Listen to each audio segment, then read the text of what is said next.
नमस्कार, आप देख रहे हैं आपका अपना चैनल भिवानी हलचल और खबरों के संग में मैं मनोज कुमार। आइए डालते हैं नजर आज के समाचारों पर।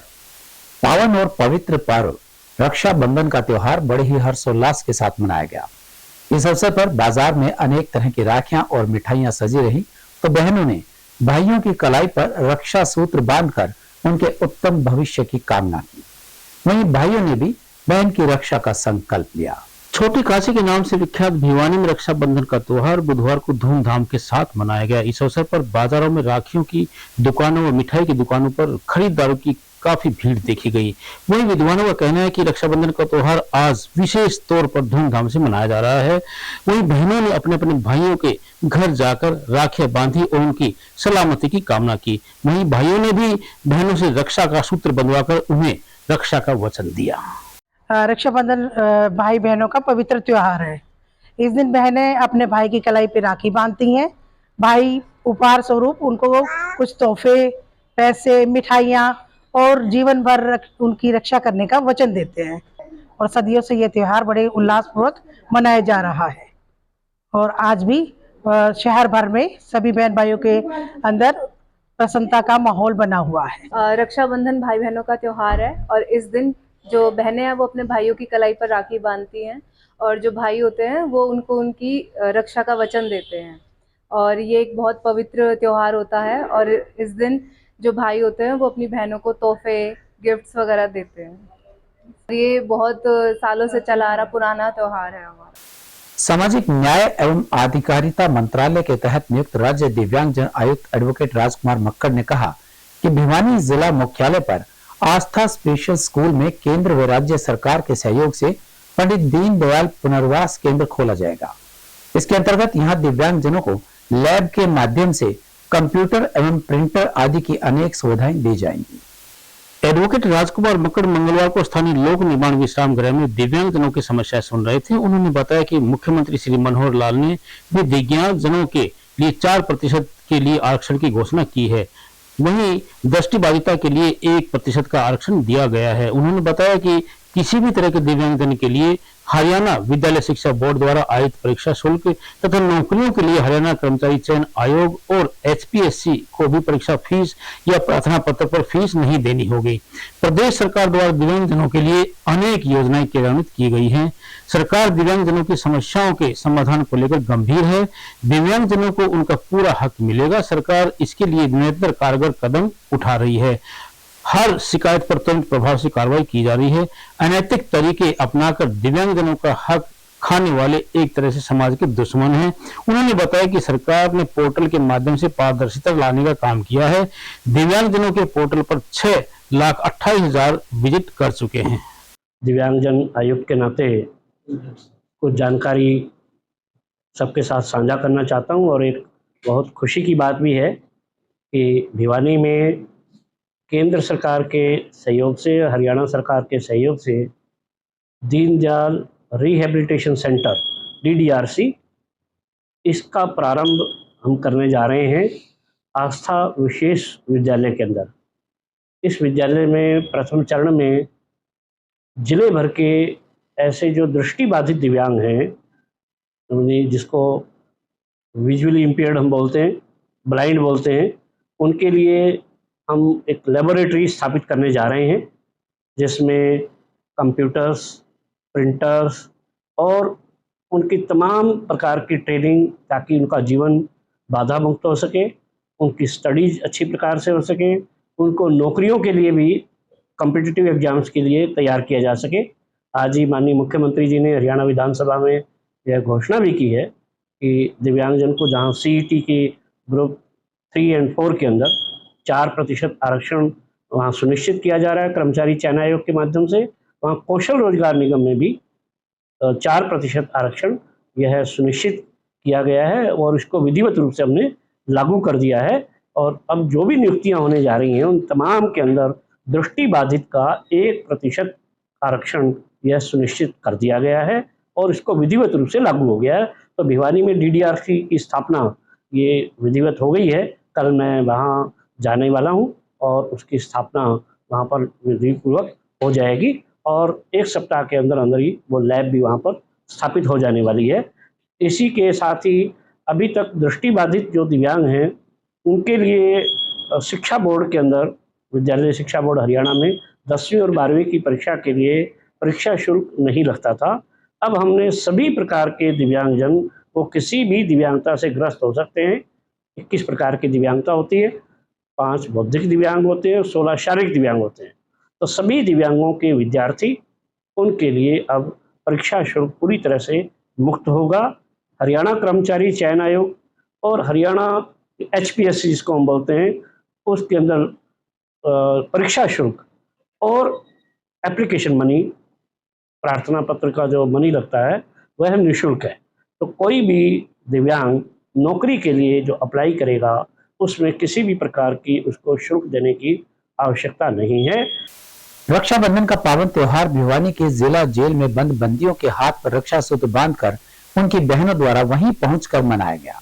जेल प्रशासन द्वारा प्रतिवर्ष इस तरह की सुविधा और व्यवस्था की जाती है कि दूर दराज के क्षेत्रों से बहनें यहां आकर यहां बंद अपने भाइयों को राखी बांधती हैं और उन्हें मिठाइयां भी खिलाती हैं।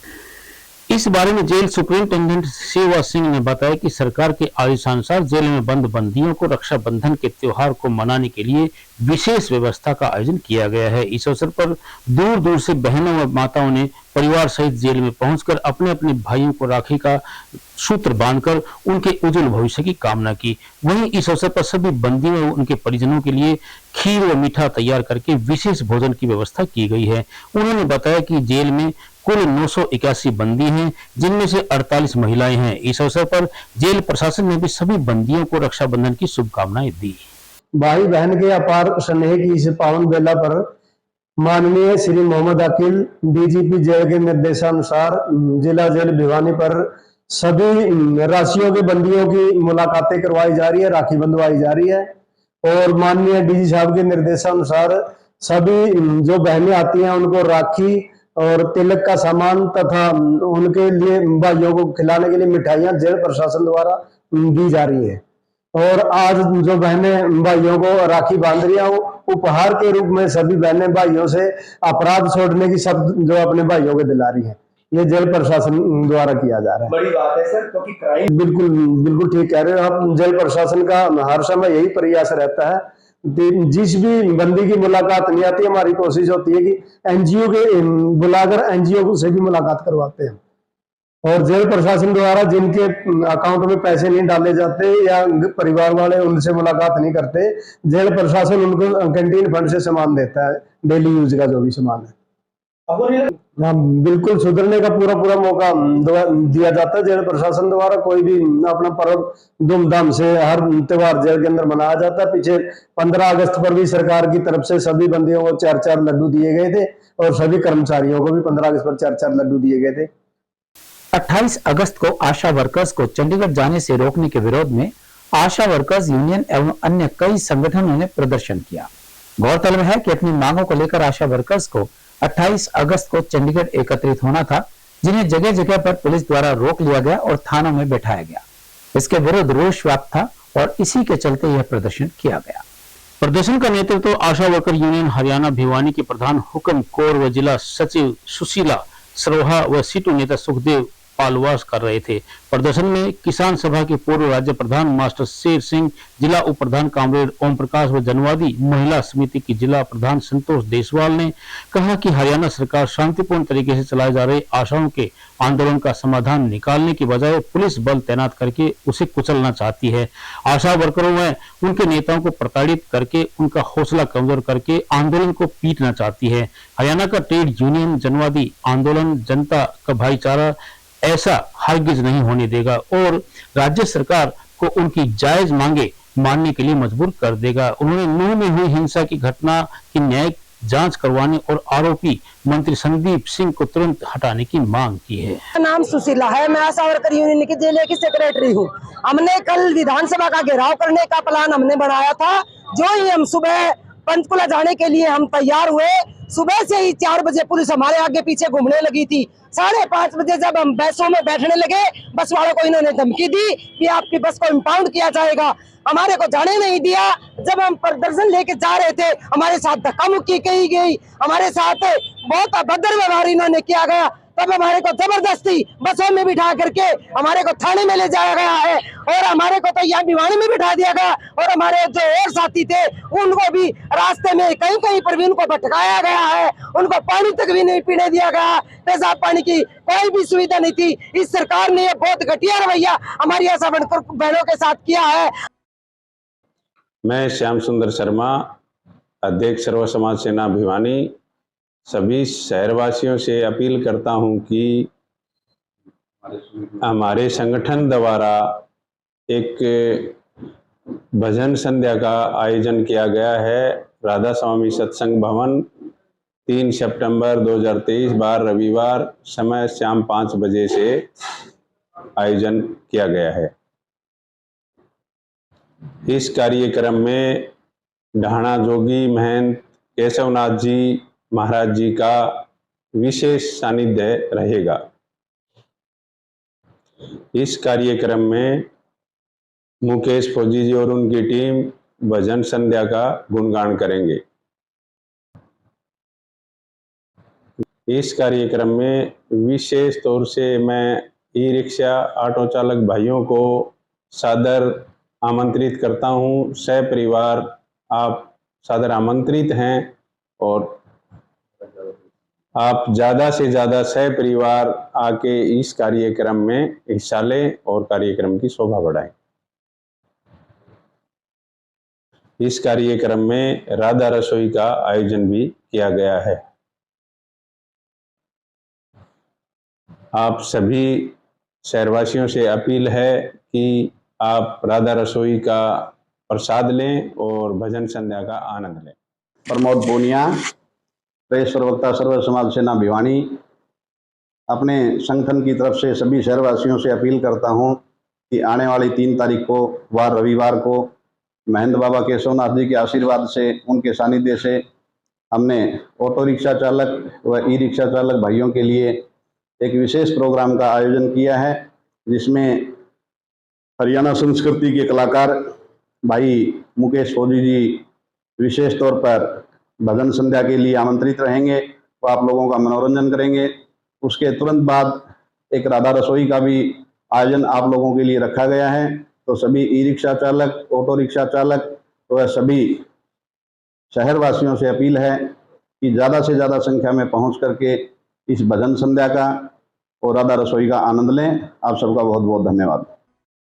सरकार जो भी हमारे साथ इतना अभद्र व्यवहार कर रही है, जो कि हमारी हम सब भाई बहन मिलकर शांति पूर्वक धरना कर रहे हैं हमारी मांगों के लिए, और जो भी हमारी मांग कर रहे हैं, इस आवाज को दबाने के लिए सरकार बहनों को इतनी परेशान किया है। जो कल 28 अगस्त को हमने जितना भी परेशान कराया, हम सरकार की कड़े शब्दों में निंदा करते हैं। और पुलिस की तो पूछो ही मत, इतने अभद्र व्यवहार करे इन महिलाओं के साथ जो कि लगाए थे जनता की सुरक्षा के लिए, और ये पुलिस इतने अभद्र व्यवहार करती है महिलाओं के। सुमन है, मैं जिले के उप प्रधान हूँ। मैं तो सरकार को ये बताना चाहती हूँ, हमारा 24 दिन तक धरना चला था, तब हमारा पुलिस प्रशासन कहाँ गया था?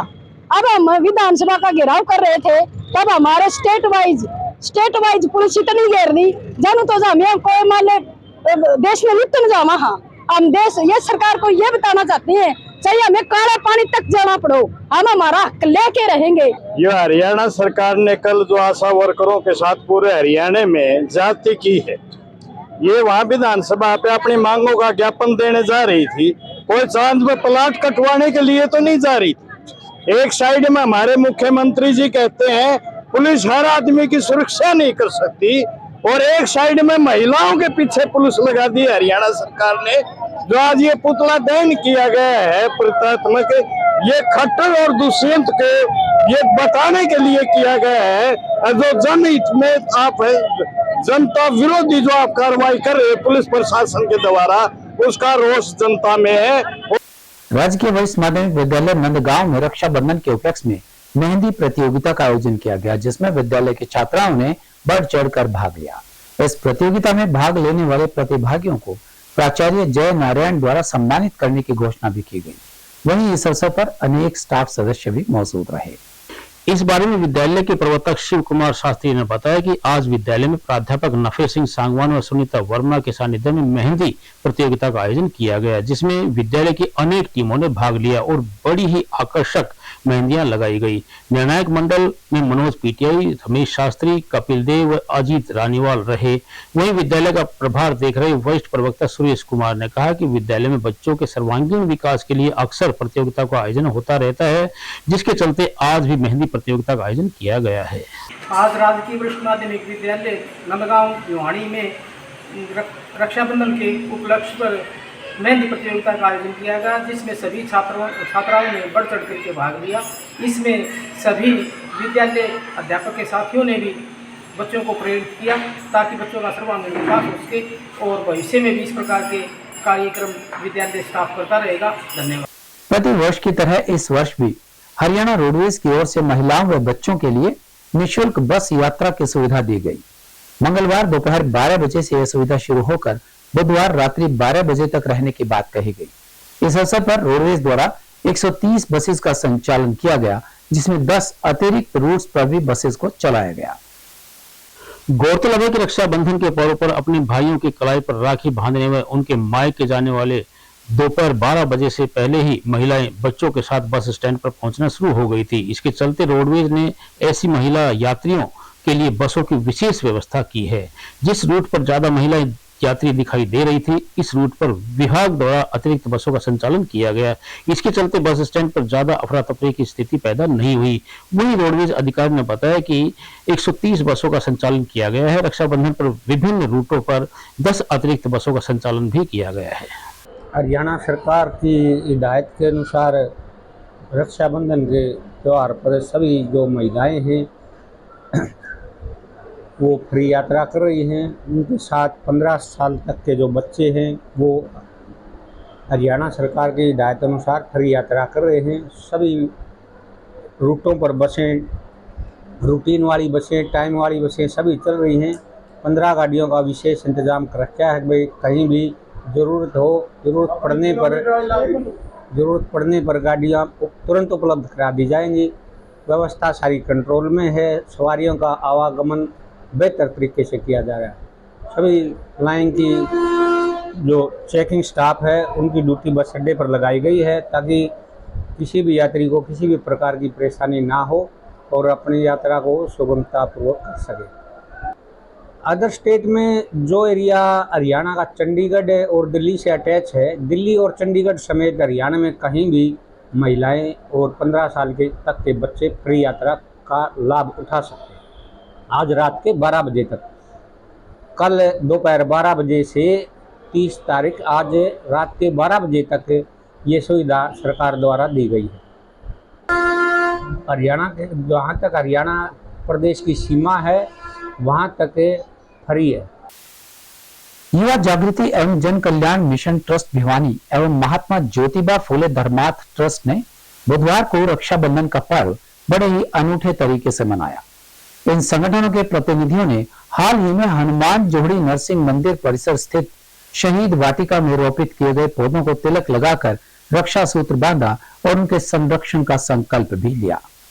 इस मौके पर बाल योगी महंत चरणदास महाराज ने कहा कि जिस तरह से मनुष्य को बड़े होने के लिए अपने परिजनों की देखभाल की जरूरत होती है, ठीक उसी प्रकार से पौधों को पेड़ बनाने के लिए भी देखभाल की जरूरत होती है तथा उस जरूरत को पूरा करने के लिए प्रत्येक जन को आगे आना चाहिए। उन्होंने कहा कि यदि आज हम पौधों की देखभाल करेंगे तो पौधे पेड़ बनकर हमारी आने वाली कई पीढ़ियों को शुद्ध हवा देकर उनके स्वास्थ्य का ध्यान रखेगा। ऐसे में रोपित किए गए पौधों की देखभाल अत्यंत आवश्यक है। इस मौके पर महात्मा ज्योतिबा फुले धर्मार्थ ट्रस्ट के अध्यक्ष रमेश सैनी, पर्यावरण प्रहरी विजय सिंघमार व पर्यावरण प्रेमी अमरपाल तंवर ने कहा कि पर्यावरण को स्वच्छ बनाने के लिए जितना जरूरी पौधे रोपित करना है उतनी ही उनकी देखभाल करना भी है। रक्षाबंधन के इस पावन अवसर पर कहीं न कहीं हम किसी चीज़ को बचाने का एक संकल्प लेते हैं और उसी से हम किसी चीज़ को बचा पाते हैं, चाहे पर्यावरण को बचाने की बात हो, चाहे पौधों को बचाने की बात हो, क्योंकि पेड़ और पौधे बचेंगे तो पर्यावरण भी स्वस्थ रहेगा और हमारा जीवन भी स्वस्थ रहेगा।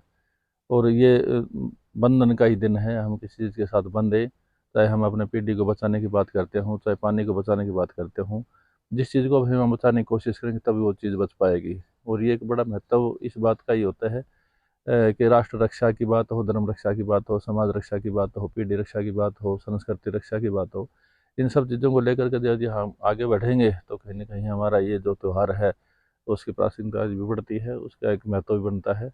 तो हम सब इस पर्व पर संकल्प लें कि हमारे अपने जीवन में जो भी कुछ है आगे आने वाला समय है उसमें कहीं ना कहीं हम कुछ, चाहे वो ऊर्जा के बचाने की बात हो, बिजली को बचाने की बात हो, अब किसी न किसी चीज़ को बचाने के लिए हम आगे प्रयास करेंगे, चाहे गाय बचाने की बात है, बेटियों को बचाने की बात है, समाज को बचाने की बात है, बुराइयों की तरफ जा रही पीढ़ी को बचाने की बात है, तो ये बहुत बड़ी जिम्मेवारी हम सब पर हैं। तो कहीं ना कहीं आप अपनी जिम्मेवारी को आगे बढ़ाएंगे, आगे संकल्प के साथ हम आगे बढ़ेंगे तो हम किसी न किसी रूप में रक्षक बनेंगे। तो हमें रक्षक बनना भी चाहिए और ये बंधन भी जो है रक्षा के निमित्त ही होता है। और हमारी पुरानी परंपरा रही थी कि जैसे घर के जो गेट के ऊपर तिलक करते थे और वहाँ मोड़ी लगाते थे और उनको जिमाते थे, आज भी वही परंपरा, उसको जिंदा रखने की जरूरत है।